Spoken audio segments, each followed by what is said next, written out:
जय हिंद। नमस्कार दोस्तों, एक बार पुनः आप सभी के आपके अपने चैनल चंदू कोचिंग क्लासेस में स्वागत है। और आज हम बात करेंगे BSc first year inorganic chemistry का के अंतर्गत हम लोग देखने वाले हैं टाइप्स ऑफ मॉलिक्यूलर ऑर्बिटल।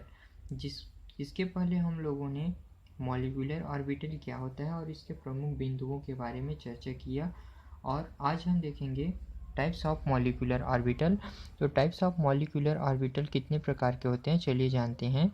कि फर्स्ट देखते हैं हम लोग बंधी आणविक कक्षक या बॉन्डिंग मॉलिक्यूलर ऑर्बिटल। तो बॉन्डिंग मॉलिक्यूलर ऑर्बिटल में क्या क्या पॉइंट है, चलिए देखते हैं। इसे हम लोग सीधे सीधे नहीं लिख करके पॉइंट वाइज लिखे हैं। तो फर्स्ट देखते हैं, ये वे मॉलिक्यूलर ऑर्बिटल है जिसकी ऊर्जा भाग लेने वाले एटॉमिक ऑर्बिटल से कम होती है। अर्थात जो मॉलिक्यूलर ऑर्बिटल बनाने में पार्टिसिपेट करता है उसकी ऊर्जा से जो बंदी आणविक कक्षक की ऊर्जा है वह कम होता है। दूसरा क्या कहता है, ये अधिक स्थायी होता है। जो बॉन्डिंग मॉलिक्यूलर ऑर्बिटल है वो स्टेबल होता है। तीसरा, एटॉमिक ऑर्बिटल में इलेक्ट्रॉन केवल नाभिक से आकर्षित रहते हैं, जबकि मॉलिक्यूलर ऑर्बिटल में वे एक से अधिक नाभिकों द्वारा आकर्षित रहते हैं। अर्थात एटॉमिक में केवल एक ही एटम होते हैं, परमाणु होते हैं, जिसके कारण से वो एक ही नाभिक से आकर्षित रहते हैं। किंतु मॉलिक्यूलर में एक से अधिक परमाणु रहते हैं, एटम रहते हैं, जिसके कारण से वे एक से अधिक नाभिकों द्वारा आकर्षित रहते हैं। फिर अगला क्या कहता है, आकर्षण बढ़ने के कारण इलेक्ट्रॉन बॉन्ड बनाने लगता है। अर्थात जैसे जैसे आकर्षण बढ़ता है इलेक्ट्रॉन बॉन्ड बनाने लगता है, और जितना आकर्षण अधिक होगा उतना ही बॉन्ड क्या होगा, प्रबल होगा। फिर हम लोग देखते हैं बी में क्या देखते हैं, अनाबंधी आणविक कक्षक नॉन बॉन्डेड मॉलिक्यूलर ऑर्बिटल। इसमें क्या है, फर्स्ट, इन मॉलिक्यूलर की ऑर्बिटल की ऊर्जा बॉन्ड में भाग लेने वाली एटॉमिक ऑर्बिटल के बराबर होता है। अर्थात जो अनाबंधी आणविक कक्षक या नॉन बॉन्डेड मॉलिक्यूलर ऑर्बिटल है उसकी ऊर्जा जो मॉलिक्यूलर बॉन्ड बनाने में भाग लेने वाले एटॉमिक ऑर्बिटल की ऊर्जा के बराबर होता है। ठीक। फिर दूसरा क्या कहता है, ये बंध बनाने में भाग नहीं लेते, इसीलिए इसे नॉन बॉन्डेड मॉलिक्यूलर ऑर्बिटल कहते हैं। नाम से ही स्पष्ट है, नॉन बॉन्डेड अर्थात अनाबंधी, जो कि बंध बनाने में भाग नहीं लेते हैं। और बंध बनाने में क्यों भाग नहीं लेते हैं, तो इसका भी कारण है। तो पहला कारण क्या कहता है, जब एटॉमिक ऑर्बिटल की सिमेट्री से मेल नहीं खाती, अर्थात जो नॉन बॉन्डेड मॉलिक्यूलर ऑर्बिटल की सिमेट्री है वह एटॉमिक ऑर्बिटल की सिमेट्री से मेल नहीं खाती। बी क्या कहता है, दोनों ऑर्बिटल के मध्य डिस्टेंस अधिक होता है। जब दोनों ऑर्बिटल के मध्य डिस्टेंस अधिक हो तो स्वाभाविक से बात है बंध का निर्माण नहीं होगा। से ये जो नॉन बॉन्डेड मॉलिक्यूलर ऑर्बिटल है वह कंप्लीट हो जाता है। इसके पश्चात हम लोग देखने वाले हैं third types of molecular orbital. Third types of molecular orbital में हम लोग देखने वाले हैं एंटी बॉन्डिंग मॉलिक्यूलर ऑर्बिटल। ये इसको बोलते हैं हिंदी में प्रतिआबंधी अणु कक्षक या आणविक कक्षक। तो ये क्या होता है, तो फर्स्ट देखते हैं, ये वे ऑर्बिटल होते हैं जिनकी ऊर्जा बॉन्ड बनाने में भाग लेने वाले ऑर्बिटल की ऊर्जा से अधिक होती है। अर्थात ये जो एंटी बॉन्डिंग मॉलिक्यूलर ऑर्बिटल की जो एनर्जी है वह बॉन्ड बनाने में भाग लेने वाली जो ऑर्बिटल होता है उस ऑर्बिटल की एनर्जी से अधिक होता है। फिर दूसरा क्या कहता है, इसमें तंत्र जो है अस्थायी हो जाता है, अर्थात जो नॉन स्टेबल हो जाता है, अर्थात ये स्थायी नहीं रह पाता। कौन, प्रतिआबंधी आणविक कक्षक। अब ऑर्बिटल में इलेक्ट्रॉन भरने का क्रम, अर्थात इलेक्ट्रॉन कैसे भरता है ऑर्बिटल में। जैसे हमारे पास ये दो ऑर्बिटल है 1s और 1s, जब दोनों क्रिया करते हैं तो ये इस प्रकार से व्यवस्थित हो जाते हैं। जैसे यहाँ पर ये जो है यह एंटी बॉन्डिंग मॉलिक्यूलर ऑर्बिटल है और ये जो है molecular orbital bonding molecular orbital है।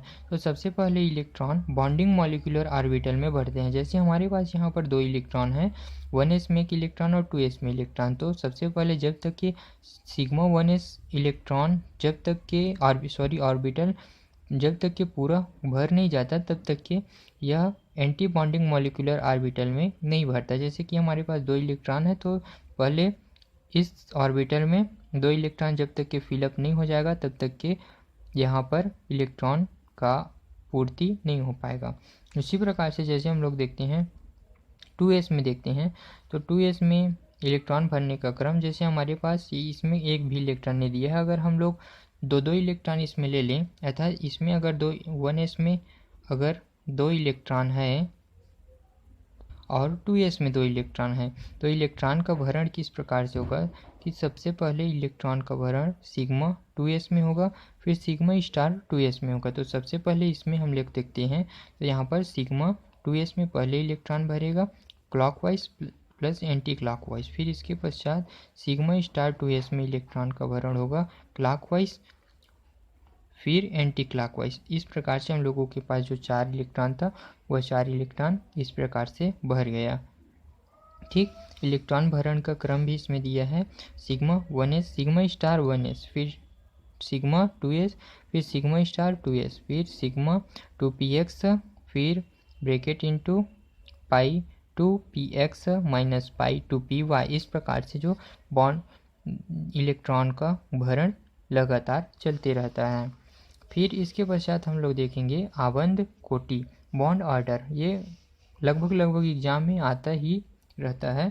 तो बॉन्ड ऑर्डर क्या होता है, तो बॉन्ड ऑर्डर का एक बस फार्मूला याद रख लो, फिर सब समझ में आ जाएगा। Bond order is equal to होता है हाफ, फिर ब्रैकेट इनटू बॉन्डिंग ऑर्बिटल में इलेक्ट्रॉन की संख्या माइनस एंटी बॉन्डिंग ऑर्बिटल में इलेक्ट्रॉन की संख्या। जैसे कि हम लोग मान लेते हैं यहाँ पर ये जो दिखाया गया है ऑर्बिटल में भरण, यह मान लेते हैं यह हाइड्रोजन परमाणु के लिए मान लेते हैं, अर्थात ये जो इलेक्ट्रॉन भरण में 2 हाइड्रोजन परमाणु भाग लेते हैं, इसका 1s कक्षक दोनों भाग लेते हैं, 2h ऑर्बिटल भाग लेते हैं और इलेक्ट्रॉन पहले सिग्मा 1s में भरता है, अर्थात जो बॉन्डिंग मॉलिक्यूलर ऑर्बिटल में पहले भरता है फिर एंटी बॉन्डिंग ऑर्बिटल में भरता है, किंतु हमारे पास बॉन्डिंग मॉलिक्यूलर ऑर्बिटल में ही इलेक्ट्रॉन खत्म हो जाता है। इस कारण से जो एंटी बॉन्डिंग मॉलिक्यूलर ऑर्बिटल में इलेक्ट्रॉन शून्य हो जाता है रहता है, जिसके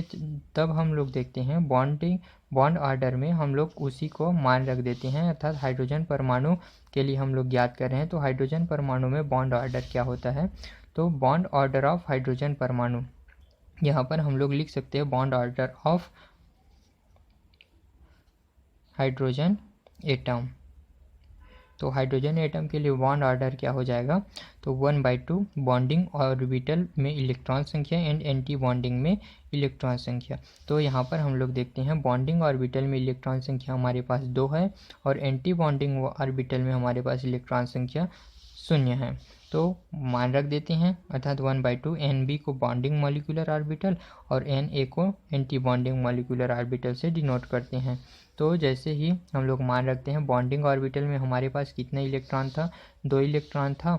यहाँ पर ये देखिए बॉन्डिंग मॉलिक्यूलर में 2 इलेक्ट्रॉन और एंटी बॉन्डिंग में हमारे पास 0 इलेक्ट्रॉन है।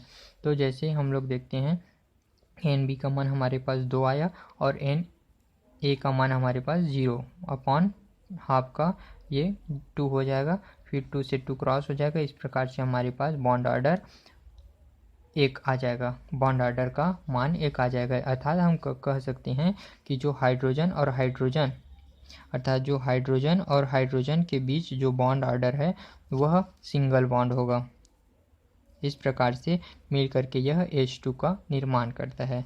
इस प्रकार से बॉन्ड कोटि या आबंध कोटि या बॉन्ड ऑर्डर आपको समझ में आया होगा। आई होप कि यह वीडियो आपको अच्छे तरीके से समझ में आया होगा, जिसमें हम लोगों ने molecular orbital, types of molecular orbital के बारे में चर्चा किया। धन्यवाद।